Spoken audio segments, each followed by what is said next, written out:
কি অভিনয় করা যায় বলো তো? বাসায় যদি করো তুমি। বাসায় কি করি? আমার পাখিটারে রাইখাই আইছি বাড়িতে, ও আমার পাখিটারে রাইখাই আইছি বাড়িতে, তারে না দেখিলে মনটা ভীষণ কষ্টে থাকে রে, তারে না দেখিলে মনটা আমার কষ্টে থাকে রে। এটা কি করলো তুমি? গান গাইলাম।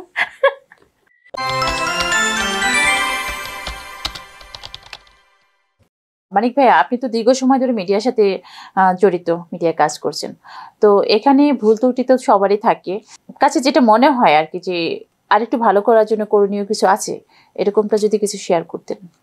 এই বর্তমান সময়ে মনে করেন আমাদের বাংলাদেশে মেকআপ যে অ্যাসোসিয়েশন সমিতিটা আছে খুব নর্মাল আর কি।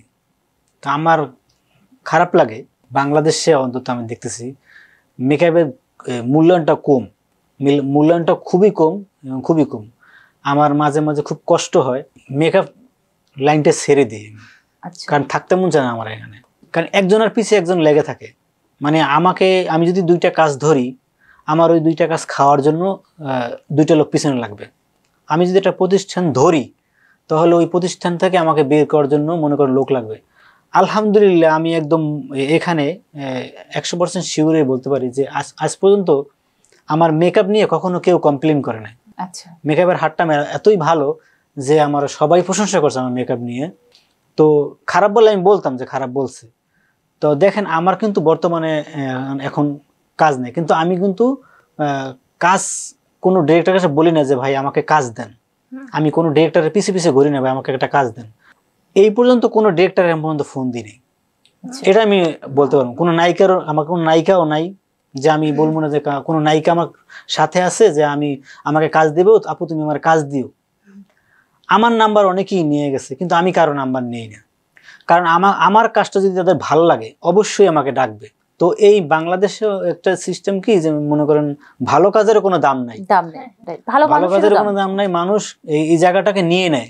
ওই কিছু কিছু দুষ্টু মেকআপ আর্টিস্ট আছে, সবাই না, আবার কিছু কিছু দুষ্টু মেকআপ আর্টিস্ট আছে, ওরা মনে করেন আপনার কিছু লোক রাখে, মানে মেয়েটা বলতেও খারাপ লাগে, তো ওদের মনে করেন আপনার দিয়ে মনে করেন ওরা মাসে 35 দিনও কাজ করে, কারণ ওদের কাজের অভাব নেই। কারণ মানুষের কাছে বলে যে আমি 3000-3500 কাজ করি, কিন্তু খবর নিয়ে দেখি ও 2000 টাকা 1500 টাকা কাজ করে। কারণ ওই লোকের লগে যখন আমার কাজ হয় তখন বলছে যে আমি তো ওরে তো 1500 টাকা কাজ করেছি। অসম্ভব ভাই, এই সময় এসে 1500 টাকা কেউ কাজ করবে না, 2000ও করবে না। তো আপনি কিভাবে করালেন? ও করছে, তার মানে ওর রহস্যটা ফাঁস হয়ে গেল কিভাবে কাজ করো। তো এই কারণে মনে করেন ভালো মেকআপ আর্টিস্টের মূল্যায়নটা নাই এখানে।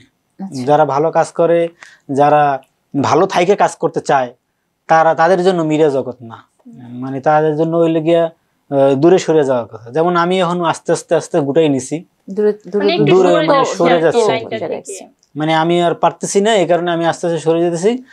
দরকার হচ্ছে অন্য কোনো কাজ করব, তবে এই মেকআপ লাইনে থাকবো না, মানে এটাই আমার কথা আর কি। আপনার তো কাজের দক্ষতা অনেক ভালো, ওই যে বললাম দক্ষতা ভালো, কিন্তু দক্ষতা ভালো হলে কি হয়েছে, মূল্যায়নটা পাচ্ছি না আর কি। মনে করেন এখানে মনে করেন ওই যে কিছু দুষ্ট লোকের কারণে মানে আমার জায়গাটা ওরা বারবার নিয়ে যায়।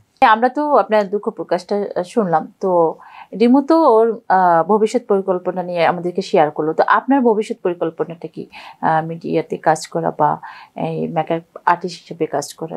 আসলে অনেক দিন যাবত মিডিয়ায় কাজ করি, মিডিয়ার সম্পর্কে একটা মনে করেন ভালো ধারণা তৈরি হয়েছে বা মায়া তৈরি হয়েছে, এই জায়গাটা ছাইরা যাইতে মন চায় না। তবে মনে করেন এখন মনে করেন মেকআপ লাইনেই কাজ করতাম, এই ডিপার্টমেন্টই থাকতাম যদি এই মানুষটা আমার পাশে না থাকতো। তখন এই মানুষটা যখন আছে, ও তো মিডিয়ায় কাজ করতেছে, বা ওর সাথে থাকা অবশ্যই জরুরি, আমার থাকা অবশ্যই জরুরি। আমি যদি কাজ নাও করি ওই মানুষের সাথে আমার যাইতে হবে শুটিং এ, তো ওই শুটিং এ যাওয়া মানে শুটিং করে একই কথা। তখন আবার মেকআপ আর্টিস্ট থাকলো যে না থাকলো তা আমার ইচ্ছে হয়েছে গিয়া আমি বিজনেস করব। অলরেডি একটা বিজনেস শুরু হয়ে গেছে আমার, আমি অনলাইনে একটা পোশাকের বিজনেস করি লেডিসের, ভালোই সেল হইতেছে, তো আলহামদুলিল্লাহ আস্তে আস্তে চাচ্ছি যে ওই বিজনেসটা আর আমি আর বড় করব। বড় করে। আচ্ছা তো এইটাই আমার স্বপ্ন, আমি ব্যবসা করব, এইটাই স্বপ্ন আর কি। আচ্ছা রেমু, তুমি তো অভিনয় করছো, হ্যাঁ তো ভাইয়াকে নিয়ে খুনসুটি বা ভালোবাসা বা মানবিমান যেটাই করো একটু অভিনয় করে দেখাবো। কি অভিনয় করা যায় বলো তো? বাসায় যদি করো তুমি। সরাই বাসায় কি করি? হ্যাঁ, বাসায় তুমি যে গান গাও না, কি ওই দুষ্ট গান গাও, তখন আমি তোমার মারতে যাই, তারপর? আমার কান ঝালাপালা হয়ে যায়, তখন আমি তোমার মারতে যাই। ও সাকিবের গানটা শুধু গাইতে থাকে। হুম। ওই তুমি মানে জানেন সবসময় আমাকে কি করব, মানে আমার চেতনের জন্য উল্টাপাল্টা গান গাবে, তখন যতক্ষণ না পর্যন্ত ওরে আমি যে মনে করেন লাঠি নিয়ে না যাই ততক্ষণ পর্যন্ত গান থামবে না। তাহলে তো বাসা ভালো রিয়াজ করে, আমার বাসার মধ্যে সারাক্ষণ আমার ওর পচায়। গুনগুন শব্দ আছে। মানে আমার আমি যদি কোনো একটা সুন্দর একটা গান ধরি, একটা সুন্দর কণ্ঠে গান শুরু করি মনের ফিল নিয়ে, ও কি করবো, ওইটারে 12টা বাজাই দিব, ও আচ্ছা, ওই গানটা নষ্ট করে দেবো। গাওয়ার কোনো মানে আমার যে মানে আমি যে গানটা গাইলাম গানটা নষ্ট করে দিল আর আমার মুডটা নষ্ট করে দিল। আচ্ছা হ্যাঁ, তখন ওরা আমি মারতে যাই। আচ্ছা এবার আমাদেরকে হচ্ছে সেই যেটা করো ওটাই, বা তোমার যেটা মনে হয়। তুমি একটা গান গাও তাহলে। আমি কেন গাবো, তুমি গান না গাও। বাসায় তো এরকম অ্যাক্টিং করি না ও যে আচ্ছা। তুমি গান গাচ্ছো ভালো। আচ্ছা আমি গান গাবো নাকি? হ্যাঁ দর্শক আমরা মানিক ভাইয়ের কণ্ঠে এখন গান শুনবো। আমার পাখি, ও সরি গানটা একটু আগে মনে হয়। প্রবাস জীবন কত মানে বিষয়। আমি একদিন শুটিং এ গেছি, তো ওর প্রতি আমার এতটাই ভালোবাসা, মানে এতটাই ভালোবাসা, আমি শুটিং এ যাওয়ার পর আমি ফিল করতেছি যে আমি তো ওরে সকালবেলা একা রাইখেছি, খুব কষ্ট লাগতেছে। তো ওর মেকআপ রুমে তখন আর্টিস্ট আসে না, একদম ফাঁকা মেকআপ রুমে আমি বসে আছি, এসি চলতেছে নীরব। তো ওর কথা হঠাৎ করে মনে পড়লো, তো মনে পড়ে একটা গান বানালাম যে একটা গান করি পাখির নিয়ে। তো এই গানটাই শোনাবো আর কি, এই গানটা আমার গাইছিও আবার আমি। আচ্ছা আচ্ছা। আমার পাখিটারে রাইখায় আইছি বাড়িতে, ও আমার পাখিটারে রাইখায় আইছি বাড়িতে, তারে না দেখিলে মনটা ভীষণ কষ্টে থাকে রে, তারে না দেখিলে মনটা আমার কষ্টে থাকে রে। এটা কি করলো তুমি? গান গাইলাম। তুমি তোর মুডটাই খারাপ করে দিল। কেন তোমার সুর কত সুন্দর ভাবে গানটা গাইতেছিলাম, তুমি আইসা গানটা একদম পুরো নষ্ট করে দিল। এই জন্য মানুষের ভালো করতে নাই, তুমি সুর মিলাইতে পারতেছিলে না, সুর মিলাই দিছি। তোমার এটা সুর? হ্যাঁ তোমার এটা সুর ছিল? রেওয়াজ কইরা এই সুর আমি বের করছি, এই জন্য মানুষের কানারে ভালো করতে। মানুষে তোমার দৌড়ানি দেবো, এটা যদি তুমি পাবলিকের কাছে কও দৌড়ানি দেবো। হিংসা করো আমার, হিংসা করি? তুমি মনে করো জামাই হয়ে আমার হিংসা করো, আর পাবলিক ভালো কয় আমার। পাবলিক ভালো কয়? তুমি আমার গানটা পুরোটাই নষ্ট করে দিস, আমার মুডটাই নষ্ট করে দিস তুমি। তোমার লগে কথাই বলবো না, তুমি আমার ভালো দেখতে। তোমার সাথে আমি কথা বলবো না সবসময় খালি। অনেক সুন্দর হয়েছে, গানের সুরে সুরে অভিনয়টা হয়ে গেল। আপনাদের তো সবসময় খুনসুটি দেখি, আপনারা দুজন খুব কাছের ভালোবাসার মানুষও বটে। তো আপনাদের ভালোবাসাটা অনেক গর্জিয়াস এটা মনে হচ্ছে, যেহেতু আপনাদের লাভ ম্যারেজ। তো সামনে যেন আরো ভালো কিছু কাজ করতে পারো, ভালো কিছু নিয়ে আগায় যাও। তো রিমু, দর্শকের উদ্দেশ্যে কিছু বলবা?